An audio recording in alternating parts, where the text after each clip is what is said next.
Globally একটা crisis situation হবে তখনই কিন্তু সোনার দামটা বাড়বে। বলা হয় যে there is no good time to buy gold. একটু ওঠানামা তো করছি, সবাই ওয়েট করছে, হয়তো কমবে, আবার বেড়ে গেলে আসছে। সোনার দাম যদি 1 লাখ টাকাও হয়, সোনার চাহিদা সবসময় থাকবে।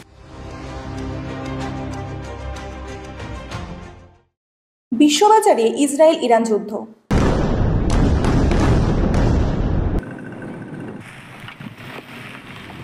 মহার্ঘ এখন সোনার দাম। পুজোর বাজার আর বিয়ের মৌসুমেও সোনার দাম লক্ষাধিক হওয়ার আশঙ্কা করছে কলকাতার স্বর্ণ ব্যবসায়ীরা। মার্কেটে একটা ট্রাস্ট আছে এবং বিজনেস মোটামুটি ঠিকই আছে।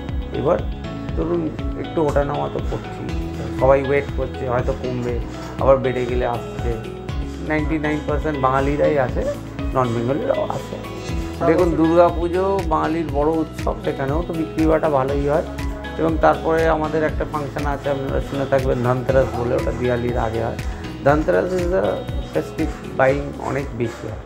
বৃহস্পতিবার কলকাতার বাজারে 10 গ্রাম 22 ক্যারেট সোনার দাম 70,500 টাকা, 10 গ্রাম 24 ক্যারেট সোনার দাম 76,910 টাকা। কলকাতায় 1 গ্রাম ওজনের 22 ক্যারেট সোনা কিনতে গেলে খরচ হবে 7,101 টাকা। তাই আজ 10 গ্রাম ওজনের 22 ক্যারেট সোনা কিনতে মোট খরচ হবে 71,010 টাকা। এই পরিস্থিতিতে উৎসবের মুখে মধ্যবিত্ত ক্রেতাদের মাথায় হাত পড়েছে। ফলে বিয়ের মরশুমে এখন সোনা কিনতে লোকজন বলছে কি হয় অবস্থা। বিগত মোটামুটি 70,000 উপরেই ছিল, কিন্তু আমাদের সাময়িক কমেছে, প্রায় 65,000 66,000 ঘরে আশেপাশে ছিল। বিয়ে হোক বা যে কোনো একটা অনুষ্ঠান হোক, হ্যাঁ, চাহিদা সবসময় সোনার একটা আছে, থাকবে। সে আপনার সোনার দাম যদি 1 লাখ টাকাও হয়, সোনার চাহিদা সবসময় থাকবে।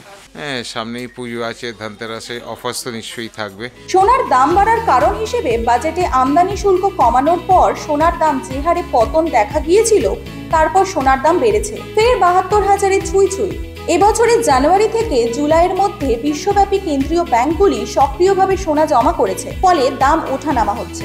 একদিকে যেমন ভারত 42.6 মেট্রিক টন সোনা কিনেছে, অন্যদিকে চীন অস্থায়ীভাবে সোনা কেনা বন্ধ করার আগে 28.9 মেট্রিক টন কিনেছে। ফলে সোনার দাম বৃদ্ধির কারণ হিসেবে কেন্দ্রীয় ব্যাংকগুলি বিশ্বব্যাপী প্রচুর সোনা সংরক্ষণ উল্লেখযোগ্য দিক। এখন যে গোল্ড রেটটা যে আপ ডাউন করে বা সেখানে যে ফ্লাকচুয়েশনস আসে, সেটা নট অনলি মানে ডোমেস্টিক ফ্যাক্টরস খুব কম ডিপেন্ড করে, ম্যাক্সিমামটা কিন্তু সেটা ইনফ্লুয়েন্স হয় ইন্টারন্যাশনাল মার্কেট। এই যে ধরুন যেখানে ওয়ার লাইক সিচুয়েশনস এসে যাচ্ছে বা কোনো রকম ক্রাইসিস এসে যাচ্ছে, তখনই তো লোকে চারদিকে গ্লোবালি গোল্ড কেনা শুরু হয়। যখন গোল্ড কেনা শুরু হয় সেই সময় গোল্ডের প্রাইসটা আপ হয়ে যায়। সেজন্য এখন কিন্তু অনেক সকলেই জানে যে যখনই গ্লোবালি একটা ক্রাইসিস সিচুয়েশন হবে তখনই কিন্তু সোনার দামটা বাড়বে। আর সেই সময় মানুষ আরো বেশি, ইনফ্যাক্ট অ্যাকচুয়ালি বলা হয় যে there is no good time to buy gold. একদম। তো আপনি যখনই গোল্ড কিনছেন, আপনি ধরুন 5-10 বছরের আগে তো সেটাকে নিশ্চয়ই অতটুকুন সময় ইনভেস্ট করে রাখবেন, তো সেটা তো অ্যাপ্রিসিয়েট করবে। কোনো এমন ইনভেস্টমেন্ট নেই, আপনি এফডি বলুন, মিউচুয়াল ফান্ড বলুন, স্টক বলুন, গোল্ডের মতন সেফ এবং ইজিলি লিকুইফাই যেটাকে করা যাবে, ইনস্ট্যান্টলি লিকুইফাই করা যাবে, সেরকম কোনো ইনভেস্টমেন্ট কিন্তু নেই। আমাদের কাস্টমাররা যেমন আমাদের সাথে আন্ডারস্ট্যান্ডিং থাকে, যখনই গোল্ড রেট আসে আমরা তাদের হোয়াটসঅ্যাপে জানিয়ে দিই, তারা অনলাইন গোল্ড বুক করে নেয়।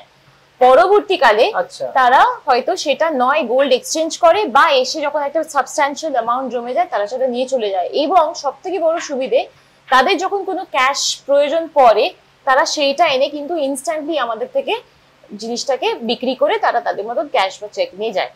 কাস্টমারদের জানা উচিত যে বিআইএস এখন হলমার্কিং যেটা, সেটা তো ম্যান্ডেটরি ছিলই, কিন্তু যেটা বিগত কিছু মাস ধরে ম্যান্ডেটরি হয়েছে নেক্সট স্টেপ মানে অথেন্টিসিটি চেক করার জন্য, সেটা হচ্ছে HUID। So this is a 6 digit unique code, যেটা প্রতিটা গয়নায় ছাপা থাকতে হবে, এনগ্রেভ থাকতে হবে। এবং সেন্ট্রাল গভর্নমেন্ট, বিআইএস তো সেন্ট্রাল গভর্নমেন্ট অ্যাসোসিয়েটেড, তো বিআইএস এর সাইট বা মোবাইল অ্যাপও রয়েছে, সেখানে সেই যে গয়নাটা আপনি কিনছেন যদি সেই 6টা ইউনিট দেওয়া যায়, তাহলে সেই গয়নার সমস্ত নারী নক্ষত্র ওই সাইটে ডিটেলসটা পেয়ে যাওয়া। সো কাস্টমার জানবে যে তার গয়নার একটি অথেন্টিসিটি রয়েছে। এছাড়াও ক্রমশ বিশ্বব্যাপী রাজনৈতিক উত্তেজনা অর্থনৈতিক বাজারে প্রভাব ফেলেছে। একই সঙ্গে অর্থনৈতিক অনিশ্চয়তা, মুদ্রাস্ফীতি চিন্তার কারণ। একই সঙ্গে বিশ্ববাজারে ডলারের দর কম থাকার ফলে সোনার দাম চড়ার প্রধান কারণ বলে মনে করা হচ্ছে।